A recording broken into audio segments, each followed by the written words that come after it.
अस्सलामु अलैकुम, आप देख रहे हैं 7 न्यूज़ और मैं हूं तैयबा सकलैन और मैं हूं शहराम खालिक। हेडलाइंस अपने जान बुलेटिन का आगाज़ करें। सबसे पहले आपको बताएं कि नाजरीन सब कुछ बदल गया, पंजाब पुलिस न बदली। लाहौर में पुलिस वाले ही डाकू बन गए। शहरी अब्दुल वाहिद और बीवी को पुलिस एहलकारों ने लूटा।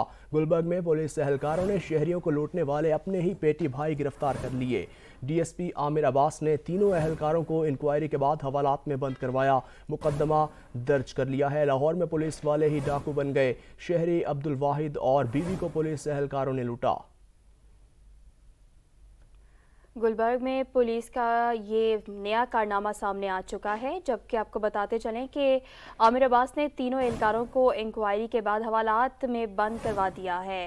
आपको आगाह करते चलें कि लाहौर में पुलिस वाले ही डाकू बन गए। शहरी अब्दुल वाहिद और बीवी को पुलिस एहलकारों ने लूटा है, जबकि गुलबर्ग में पुलिस एहलकारों ने शहरियों को लूटने वाले अपने ही पेटी भाई गिरफ्तार कर लिए। इसी पर बात करने के लिए नुमाइंदा 7 न्यूज़ मलिक मुश्ताक हमारे साथ मौजूद है। मलिक मुश्ताक, सब कुछ बदल गया लेकिन पंजाब पुलिस न बदली, वही रिवायती हरबे, वही रिवायती काम।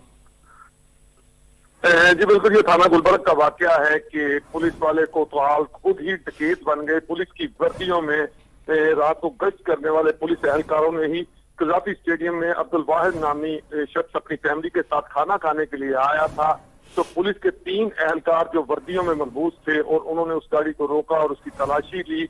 उसके बाद गाड़ी में मौजूद कोट को उठाया और उसकी जेब में से 80,000 रुपए निकलवाए। ना सिर्फ इतना ही लूटा बल्कि उसको गन पॉइंट पर एटीएम पर ले गए और वहां पर उससे 25,000 4 दफा करके 1 लाख रुपया वहां से निकलवाया। चूंकि ये दरख्वास्त थाना गुलबर्ग डीएसपी आमिर अब्बास साहब के सामने आई तो उन्होंने इंक्वायरी करते हुए टीम तश्कील दी और चूंकि मुद्दई अब्दुल वाहिद को साथ ले जाकर इमरान भट्टू और आसफ नामी 2 एहलकारों को उन्होंने पहचान लिया, जो कि बर्खास्त हुए थे, पहले ही मुअत्तल थे और लाइन से आकर ये रात को पुलिस की वर्दियां पहनकर इलाके में डकैतियां करते हैं। चूंकि इमरान के बारे में बताया जा रहा है कि पहले भी ये काफी ऐसी वारदातों में मसलूब था। चूंकि पुलिस ने अब दोनों को गिरफ्तार कर लिया है और तीनों एहलकारों को गिरफ्तार करके थाना गुलबर्ग की हवालात में बंद कर दिया है और उनके खिलाफ जो है वो मुकदमा भी दर्ज कर दिया गया है। जी, तीनों मुल्जिमान को थाना गुलबर्ग में गिरफ्तार कर लिया है और उनके खिलाफ मुकदमा दर्ज कर लिया है। मलिक मुश्ताक, आपका बहुत शुक्रिया।